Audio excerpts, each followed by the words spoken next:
अरे ले हट्टी मनुष्य है, आप नहीं जानते हो अजय मेहरा को। आज आप जैसे है ना वैसे एक जमाने में बलवंत राय था ये शहर में। उसने 24 घंटे की मोहलत देके बलवंत राय के घर में घुस के ठोका उसको। ओ बंसल साहब, सबको मार डाला उसने। अब सुन रहे हैं ना मैं क्या बोल रहा हूँ? अरे आप जानते नहीं हो अजय मेहरा को? अरे कौन है अजय मेहरा?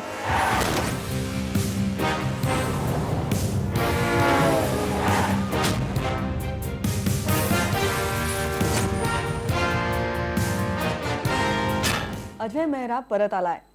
शो टाईममध्ये आज माझ्यासोबत आहे अजय मेहरा उर्फ सनी देओल अपने सोबत आहेत. सनी जी बहुत स्वागत है आपका. Thank you. और हम राह देख रहे थे अजय मेहरा की और आखिर वो आ गया. 25 साल बाद आया. तो 25 साल हो गए.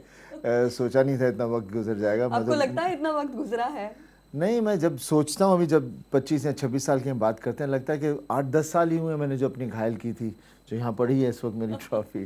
और इसलिए वक्त का कभी अंदाज़ा नहीं रहता आदमी को. और मैं तो हमेशा कहता हूँ बच्चों को देखते हैं तो पता चलता है कि वक्त कहाँ जा रहा है. सोचना क्या, जो भी होगा देखा जाएगा. जो होना होगा होगा वही, सोच के तू क्या पाएगा. सोचना क्या, जो भी होगा देखा जाएगा. सोचना क्या, जो भी होगा देखा जाएगा. कल के लिए आज को न खोना, आज ही न कल आएगा. पर ऑफ कोर्स जैसे अजय नाम से आपका खुद का नाम अजय है, ये शायद कम लोग जानते हैं. और अजय मेहरा ये जो किरदार है, मतलब ये सुनहरे भी अक्षरों पे लिखा जा रहा है. तो ये नाम का, ये नेम से एक आपका रियल नेम जो स्क्रीन पे आया और एक अलग हिस्ट्री हो गई. तो आपको ये कनेक्शन कभी आपको महसूस हुआ है? नहीं, इस तरह से तो कभी मैंने सोचा नहीं, क्योंकि मेरा नाम मेरी दादी ने दिया था अजय. और उन्होंने सबके हमारे नाम ही इस तरह से रखे थे ताकि अजय मतलब विक्ट्री, जो हमेशा जीतता है. तो पर कुछ तो उस हिसाब इमोशंस से एक चीज़ रही है. तो एक ऑब्वियसली एक इमोशन साथ में जुड़ा रहता है उसके साथ. और अजय मेहरा के कैरेक्टर भी उसी तरह का था. एक लड़का था जो फैमिली के साथ था और बहुत अच्छा था, खुश था. लेकिन जैसे वक्त होता गया तो अचानक चीज़ें बदल गई और उसे ज़िंदगी का सामना करना पड़ा. और जिसमें उसने अपने जितने भी करीबी लोग थे सबको खो दिया. हाँ, एंड में अपना रिवेंज ले लिया. लेकिन ज़िंदगी में अक्सर इस तरह की चीज़ें बहुत होती हैं. तो मैंने सोचा कि ये जो मेरा कैरेक्टर है अजय मेहरा का, इसे मैं आगे लेके जाऊँ. बहुत कोशिश की और अभी मैं आज अपनी वंस अगेन पर आ गया हूँ.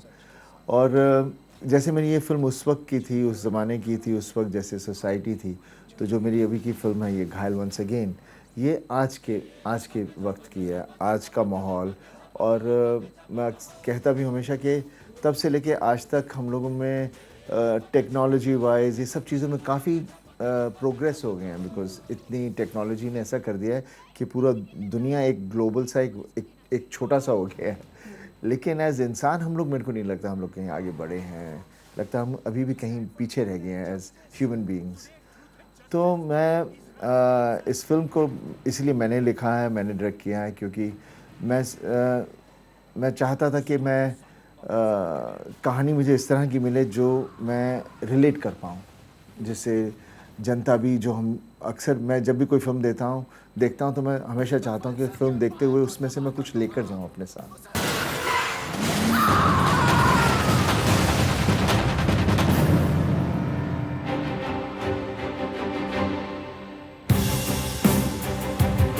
मैं बंसल के एम्पायर को तबाह कर दूंगा, उसे सड़क पर ले आऊंगा, नंगा कर दूंगा साले को. और वो एक डायलॉग जो अभी भी सबको याद है और हाँ, सब वो रटते भी हैं. लेकिन हाँ, नहीं, उस वक्त पता नहीं था ना हमें कि हमारे डायलॉग्स इस तरह के हो जाएंगे, ऐसा होगा. हमें कुछ इतना अंदाज़ा नहीं था. इसलिए मैं हमेशा कहता हूँ कि जब भी हम कोई फ़िल्म करता हूँ मैं, तो मैं अक्सर सिर्फ कहानी सुनता हूँ, अच्छी लगती है, फिर आगे बढ़ता हूँ. क्योंकि जब तक आपको खुद को चीज़ पसंद ना आए तो उसमें आगे बढ़ने का मतलब नहीं है. सलाखों के पीछे मैंने एक एक दिन, एक एक साल जैसे काटे हैं बलवंत राय। अब मैं आने वाले 24 घंटों में तुम्हारे 24 टुकड़े करके हर टुकड़े का अलग अलग अंतिम संस्कार करूंगा। घायलने नेहमीच तुम्हाला काहीतरी प्रोत्साहन दिलं, जसं घायलने तुम्ही प्रोड्युसर झालात आणि आता तुम्ही डिरेक्टर झालात. डिरेक्टर ही खूप मोठी जबाबदारी असेल अर्थातच. म्हणजे नेहमी हा घायलनीच कुठेतरी तुम्हालाही एक स्टेप अजून पुढे काहीतरी एक नवीन चॅलेंजेस तुमच्या समोर आणलेली होती आणि डिरेक्टर म्हणून हे आव्हान अर्थातच खूप टफ असेल. कसा होता तो अनुभव तुमच्यासाठी? जैसे मैंने कहा कि आप सही कह रही हैं कि जैसे मेरी वो फिल्म थी तो वहाँ पर मैं प्रोड्यूसर बन गया था. यहाँ पर क्योंकि ये कहानी, ये सब्जेक्ट इतना अच्छा था, ये घायल जो थी फिल्म, कि इससे जस्टिफाई करने के लिए मैंने बहुत कोशिश की. अलग अलग डायरेक्टरों से बात की, अलग अलग राइटरों से बात की, लेकिन कहीं जो मैं चाह रहा था वो हो नहीं पा रहा था, जिसकी वजह से इस फिल्म ने फिर मुझे वापस एक डायरेक्टर बना दिया और साथ में लिखने पर भी मजबूर कर दिया. क्योंकि उसमें जो एक क्योंकि हम आजकल हमारे जितना भी सिनेमा है, हम लोग अक्सर यहाँ वहाँ की चीज़ें उठा उठा के डाल रहे हैं. तो कोई भी मेरे पास कहानी नहीं ला रहा जिसको सुनते ही मुझे लगे हाँ वाकई में इसमें कोई नई चीज़ है और ये इससे मैं रिलेट कर सकता हूँ, ये मुझे दिख रही है और ये हमें जनता को दिखाना ज़रूरी है. तो वो कहीं मुझे दिखाई नहीं दे रहा था, इसकी वजह से मैंने ये किया और करते करते मेरे 2-3 साल निकल गए इस फिल्म में. और पर इतना मैं ज़रूर कह सकता हूँ कि जो कुछ मैं देख रहा हूँ और जो कुछ मैंने सोचा था वो सब मुझे लग रहा है कि पर्दे पे आ गया है. सही दिशा पे जा रहा हाँ है. आ गया है. बाकी अभी 5 फ़रवरी को पता चलेगा क्योंकि ये मेरा एक टेस्ट है, तो मुझे पता चलेगा कि मैं आगे और फिल्में करूँ या किस तरह की फिल्में करूँ.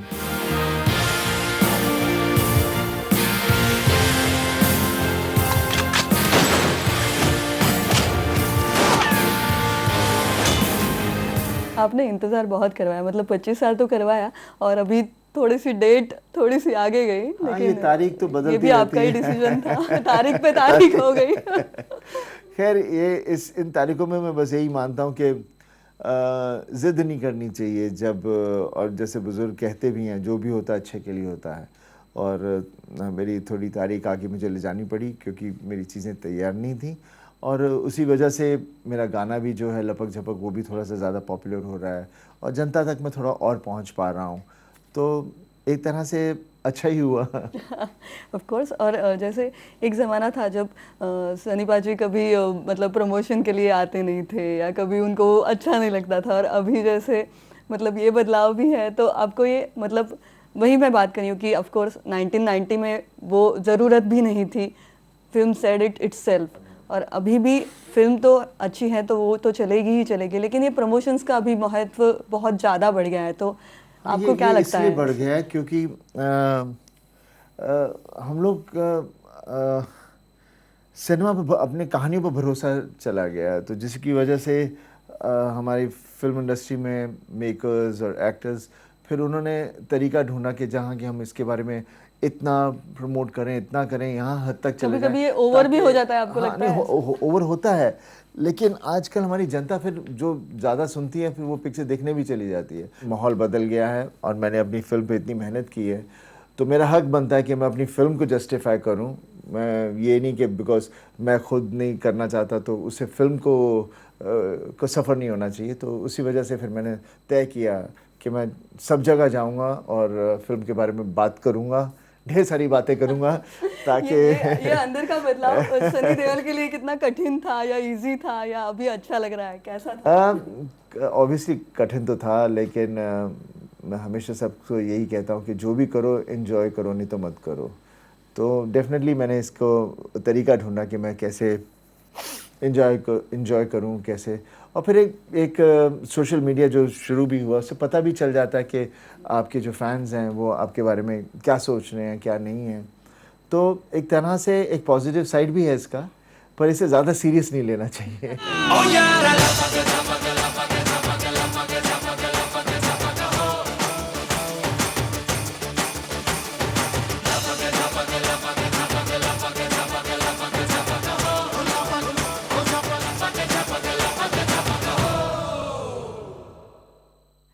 तेव्हाचे डायलॉग जसं खूपच सुपरहिट होते आणि पण त्या तेव्हाची ती ॲक्टिंग स्टाईल पण वेगळी होती आणि अर्थात तीसुद्धा लोकप्रिय झाली, खूप लोकांना आवडली. पण आता ॲक्टिंग स्टाईलसुद्धा बदलली आहे. तर या बदलाला तुम्ही कसे सामोरे जाताय किंवा कसं वाटतंय तुम्हाला? देखिए उस वक्त जो हमने किया था, मैं जो कैरेक्टर पोर्ट्रे कर रहा था, यंग था तो उसका रिबेलियस बहुत था, तो इसलिए उसके अंदर उसका जोश था, तो उसकी एक्टिंग का स्टाइल वैसा था उसमें, और डायलॉग्स उस तरह के थे, सिचुएशंस वैसी थी। इस फिल्म में मेरा जो अजय मेहरा का कैरेक्टर है वो 25 साल आगे चला गया है, तो अभी वो लेट 40s में है, तो मैच्योर्ड है, उसने लाइफ देखी हुई है, सही हुई है, तो उसे पता है। तो उस तरह का कैरेक्टर मैंने रखा है, एक समझा हुआ जो आज की सोसाइटी में ये यूथ और सोसाइटी के अंदर किस तरह से अगर जो अजय मेहरा है तो वो इस सोसाइटी में किस तरह से उसका असर किस तरह से पड़ रहा होगा, किस तरह से वो लोगों के साथ इंटरेक्ट करता होगा। Guys guys kill them guys, हमें इसे पुलिस को देना चाहिए।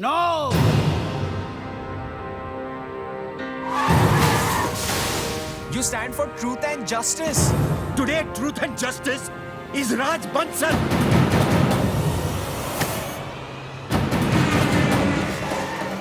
Stop your son, or else I'll kill him. Ajay Mehra तब बोलता था कि 24 घंटे में 24 टुकड़े करूंगा। आज का अजय मेहरा ये बोलेगा या कुछ, क्या उसका नहीं, स्टाइल आज होगा? इस मेरी कहानी में भी वैसे ही है। ये कहानी पूरी जब देखेंगे तो पूरी एक दिन की कहानी है। तो एक सिचुएशन ऐसे आ जाती है जब सुबह के 10 बजे से लेकर शाम के 5-6 बजे तक जो होता है, पूरी उसी के अंदर पूरी कहानी ख़त्म होती है। आज भी हम अमरीश पुरी सर को मिस करते हैं, तो अब जब ये फिल्म आ रही है तो देखिए अमरीश जी और मेरा एक अपना ही एक अलग सा बॉन्ड था। हम लोग ने ढेर सारी फिल्में की, कहीं कहीं वो मेरे फादर थे, कहीं में मेरे ऑपोजिट थे, पर एज ए ह्यूमन बीइंग बहुत ही अच्छे आदमी थे और मैं उन्हें हमेशा मिस करूँगा, क्योंकि उनकी जगह तो कोई भी नहीं हो सकता। Excuse me sir. यस, मेरा नाम अजय मेहरा है। मैं अपने भाई अशोक मेहरा के बारे में कुछ बात करना चाहता हूँ। कम। भाई अशोक हमारे साथ काम जरूर करता था, लेकिन कुछ महीनों से हमारी उसके साथ कोई डीलिंग्स नहीं हुई। एक नायक और खलनायक जो स्क्रीन पे बहुत बेहतर नज़र आते हैं, लेकिन पीछे उनकी दोस्ती भी उतनी ही गहरी होती है। ऐसा कुछ था? हाँ नहीं, ऐसे ही है। बिकॉज क्या हम एज एन एक्टर हम कुछ भी हो सकते हैं स्क्रीन के ऊपर, पर रियलिटी में हम वैसे नहीं होते हैं। एंड अमरीश जी वॉज बहुत ही अच्छे आदमी थे। जब भी मुझे अक्सर मुझे बैक प्रॉब्लम्स रही हैं, तो मैं अमेरिका में भी था, वहाँ पर भी मुझे विज़िट करने आए थे। एंड ही ऑलवेज हैड बहुत कंसर्न थे मेरे बारे में। और अब ये जब ये फिल्म सामने आ रही है तो आप उनको मिस करते हो? हाँ, उन्हें हमेशा मिस करते हैं, हमेशा मिस करते हैं। वो हमेशा हमारे दिल में ही रहेंगे।